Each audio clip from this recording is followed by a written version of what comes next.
I'm just going to stay seated, so it's like we're all just sitting in a living room chatting about editing, if that's okay. I'm Kevin, everybody, hi. I was co-editor on this film. There were 2 editors total. Chris Burkell was the other editor, but he couldn't be here tonight, so I'm here talking about this. Has anyone here seen the film, Pearl Jam 20? Awesome, thank you, cool. Audie, you want to introduce yourself? I'm Audie, I was the assistant editor.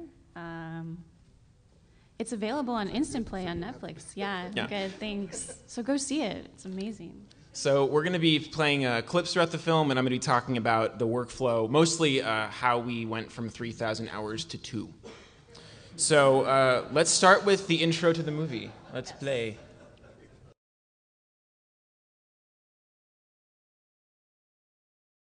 All right, that was the intro to the movie.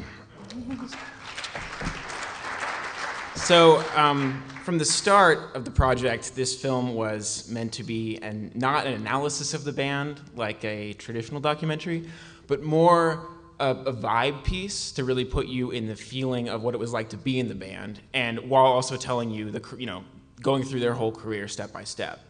And from the start, we looked toward the classic rockumentary about The Who called The Kids Are All Right. Has anyone seen that? Cool, we're going to show you a clip of it right now. Let's do the next one. I'm just jamming it with clips. So The Kids Are All Right. This movie is a totally non-linear story about The Who. I mean, it's just a portrait of the band. And the way it's organized is it's whole complete performances of songs intercut with fun interviews, clips of interviews, little skits that the director shot with the band to give you a real portrait of what the band is like, but doesn't tell you anything about their story or their career. So this was the inspiration for Pearl Jam 20. So right there, that was our first challenge, is how do we make a movie that tells the story of Pearl Jam that is inspired by a movie that is totally nonlinear? What is the structure for this movie going to be like?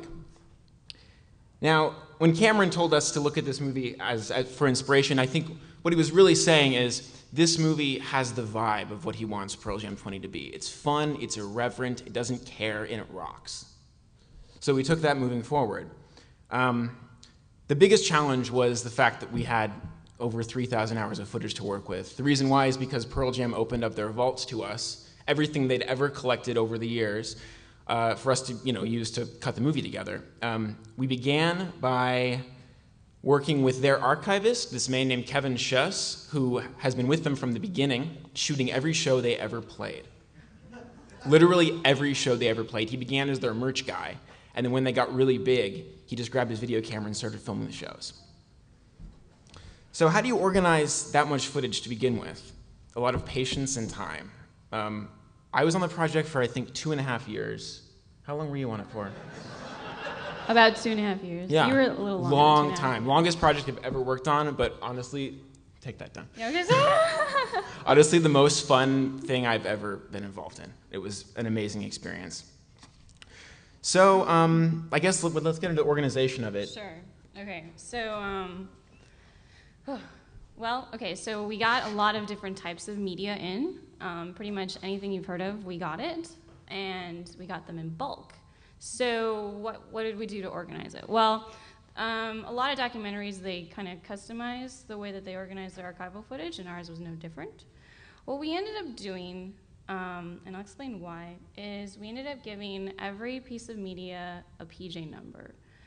Why? Well, because we had a lot. And a lot of times you'll see in documentaries that they'll name things with the source first and then the name of the file, which is really nice when you're doing clearances and stuff in the end. However, because of the situation, a lot of our stuff came from one place, but it wasn't owned by that person, or we had the same thing from several different sources, and everything had a really unique story of like, well, this person found it in their garage, and they found out that it actually is owned by this person, but inside of it, there's other things that are clearances here and there. So everything has a story, and it's all under its PJ number. So, yeah. It helped to look at, I believe that there's no right way to organize footage for a documentary because every project is so different. The right way is whatever works. It's true, whatever works. And it's really important. I learned that you have to be flexible and let your organizational systems change as they need to based on the way the project is going. It helped us a lot to see the footage as different pools. Like there was, the first thing I ever did on the project, they sent down 4 massive boxes full of Super 8 rolls that no one had ever looked at. And what do? Well, you don't want to send all those out to get telecine because you don't even know what's on them. So I projected them on a wall and filmed it with a DVX camera. And each one got a PJ number. Yeah. It's so down and dirty, so ghetto, but that's what we did. It worked. The post-process for this movie was incredibly grungy. It really was. Another pool of footage we got was in 1995, this guy named Duncan shot about 70 hours of Super 16mm of the band. Now, this footage, it was supposed to be synced up with the performances, but they overcranked over half of the footage, so nothing sunk, and it was all variable frame rate, variable speeds, so you couldn't even try to correct it by speeding up or slowing down. So it all just became B-roll. Out of 70 hours of footage, we got about 20 full song performances with 2 angles. So let's show a clip from, this is a clip from the movie that uses all that, or a lot of that footage. The first thing we did when it came down to organizing the footage was we knew that because this was inspired by The Kids Are All Right, it was going to be based around performances. And so we began by organizing every performance that we had of the band by song. So Audie's going to show you how. So yeah, I mean, every time we came across footage where there was a song that was played, we was like, okay, this goes in the performances and songs. So each song that we had, sometimes we had a lot. Alive is their most played song. Alive is the most one. And then, a couple others, and depends on... if you scroll over, you can see we have a column, we had custom-made columns for dates and locations, and then any notes we had about whether this was the only angle we had of this performance or whether it sunk with other angles, and all of them were multi-clipped if they could be. And then our 3 basic organizer projects we had were performance, interviews, and B-roll. B-roll didn't really end up working out because we had so many pools of footage. It sometimes worked. Sometimes. We eventually just organized each pool of footage in its own organizing project. And sometimes a tour would have its own project. Yeah. Because South America 2005, for instance, was massive. We had, there were 11 angles for every show, and they did a whole summer there. So that got its own project file. And out of all that footage, we used one shot. We used so it's a really good shot, though, but only one shot. And this, there's a story for every single piece of media. South America was an interesting tape debacle. So let's move on to talk about the creative process of how I went about cutting this movie. When I started this, I knew nothing about Pearl Jam. I didn't dislike them, but I had no idea what they were. No. Honestly, I'm being honest. But the process of watching every show they ever played made me into the biggest fan in the world. I got to see them grow and change through every era of their career. And so, Cameron from the beginning said, I want this to be a movie made by fans for the fans. And I became a fan as I made this. I joined the 10 Club, and I got my membership card, and now it's in the end credits of the film. We began with no real outline beyond basic narrative beats we knew we wanted to hit that the band encountered. As I started watching through footage, we generally got it in chronologically. I would just keep track of anything that stuck out to me as unique or interesting, or any scene that seemed iconic or emblematic of a certain era of the band. There's one scene in the movie that we're going to play for you right now, where you'll see what happens. But it was a period where Eddie Vedder was doing something very unique during his performances, and he only did it in 1992. So we thought it merited its own scene in the movie. So that just came out of, going through footage and being like, holy shit, he jumps off of everything. In 92, we have, 50 times he jumping off of, off of scaffolding and whatever. And so it's like, well, we have to show it all because it's all so fucking awesome. So we did. And as I was going through all this footage, I was dealing with, how do you keep focus on the movie when you're, literally drowning in footage? So I came up with a little system. It was a notebook about this big, and it was called my Daily New Ideas Notebook. And every day I made a goal of writing 10 new ideas. of things that I could use with the footage I watched that day. And this could range from the most stupid, simple little thing like, oh, like there's an archival interview where Eddie Vedder's, being asked if he likes being compared to the Grateful Dead because of their fan following, and he says, no, I'd rather be compared to Rocky Horror Picture Show because of the way the fans like have their little arm movements they do at certain songs. And I thought, oh, well, you could connect that to the footage of him in the bra you saw earlier. It could be something as stupid as that, or something like as big as, oh my God, this song is emblematic of this whole period of the band and what they were going through because it was written about oversaturation and media hype. So my daily New Ideas notebook is, for me, where the movie started coming together, just because it was a place where I could collect all of my thoughts on what I was watching.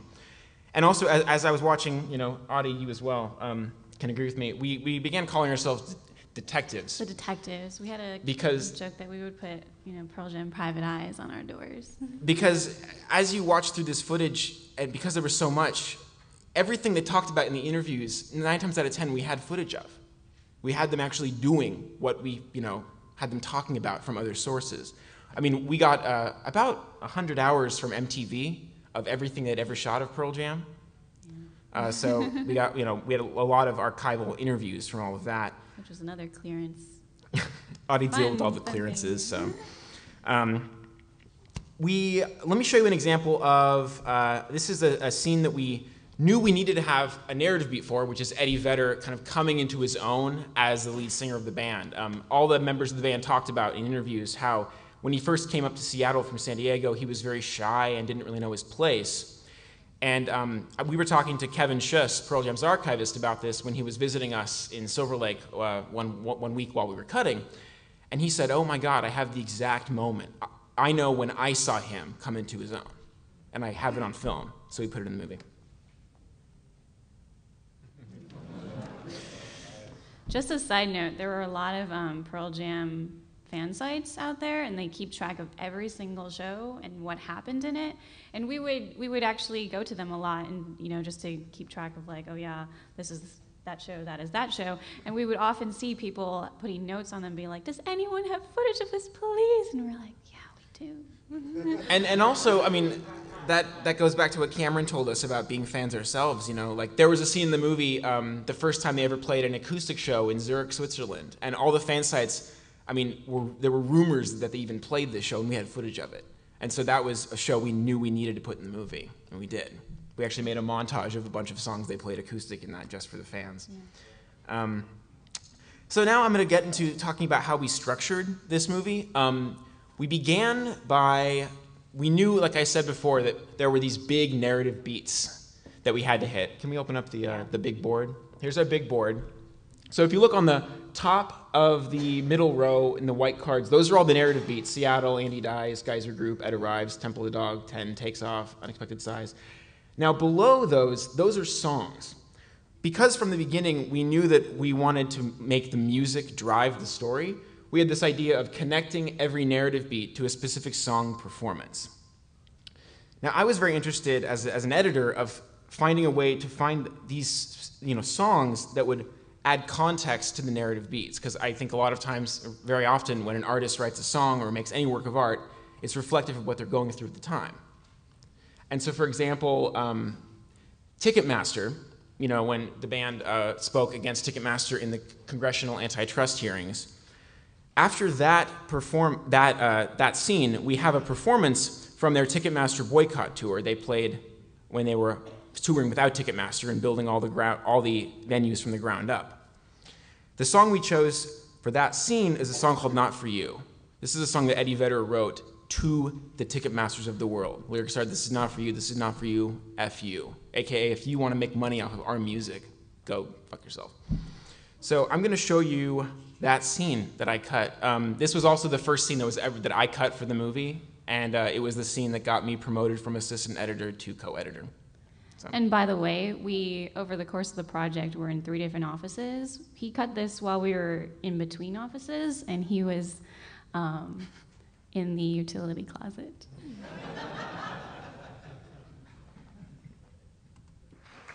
I remember after you cut that, it was kind of like a breakthrough for the film, because the film, if you watch it, it kind of just follows that structure for every song and every clip. So Good job, Kevin. And by the way, that section hasn't really changed a whole lot since the first cut that you did, by the way. Little note about that cut. The performance is all made out of Super 8 from that tour, and the band only had one camera and one cameraman, so that's about 10 different songs all cut together into one performance. And the Super 8 was not thank God there was sync sound with it, but the speed was all off, so I used Fit to Fill and Final Cut phrase by phrase to match it. And then the holes that were left, because there were all these holes, that's when I knew I had to find B-roll to cover it. The doc was really made backwards. Most documentaries, I think, are made where you go out and you shoot interviews, you shoot footage, you bring it to an editor, you have an idea of where, how to construct it, what the story's going to be, then you do that. With this, because we had so much archival, we cut a whole version of the movie before Cameron interviewed anybody, just out of archival. It was about 2 hours and 45 minutes long, and it was a document. It was, every scene was in the moment, and yes, there were interviews, intercut inside of the scenes, but they were all from that period, when the scene was taking place. So there was no context. After we had that 2 hour and 45 long cut, as we cut it down, Cameron went out and shot interviews with the band, and that cut served really as a roadmap for him to ask to interview the band with, because he knew exactly what to ask them, and could have them comment on specific things that we had footage of already. Cameron, his instructions to us, because he knew that we had so much time on this, he said, if you're not in love with what you're cutting, move on to something else. Just go. Like, if you don't love the scene you're working on, put it aside and open up something else and make that, put all your love into that scene. And I've never had that kind of freedom on any project in my life. And it was the most creatively stimulated I've ever been making money. Chris and I also, the goal was to make the movie the best it could be, and I think that we can all agree is why we're all here. It's not about ego at the end of the day, because, who's right doesn't matter. What matters is if the movie hits, if people are affected by it. And I think we both, like all of us, learned a great deal about that, just working with each other for so long on such a long, daunting project. Cameron's, I'm thinking of the advice that I get from Cameron that still kind of plays in the back of my head every day, and he has such a passion and such a positivity that's just ingrained into who he is, and it's infectious. I remember the way that he sees pacing in features is really interesting. He always talked about how the scenes that hit, the scenes that really work, are like buoys. And the audience is swimming across a channel, in the ocean. And the goal is to keep them from dying. You want to get them to the buoys, get them to the scenes that work before they die. And it's a great way to think of it, because it gives you responsibility as an editor to keep the audience alive. You want to keep them interested and focused on what's going on in the movie. I think Pearl Jam it's so dense because of that. It's rich because of that. And also about Cameron, he directed from a place of instinct and feeling. His notes were always very nebulous, but wonderful. This scene needs to rock more, or take me lower here, or feel out what this scene is doing emotionally, and accentuate that. I think are we almost out of time? Damn, I wish let's bring it back in February. We got another 6 minutes. Okay, great. I'm going to show the last scene of the movie. It's about 6 minutes long. This was the scene that we knew had to be the huge, big finale for the film. We chose the song Alive because it's their most played song, and my goal with this montage as an editor was to give the viewer the feeling of being in a Pearl Jam show today. And so it's all about the connection between the audience and the performers, and also the connection between the performers themselves, between the band. And I did this by basically going through every single time they played Alive and trying to sync them all up on one timeline. So it was about... Which was a lot of different frame rates, by the way. It was over 100 different versions of the song. And this is what ended up happening. Thank you.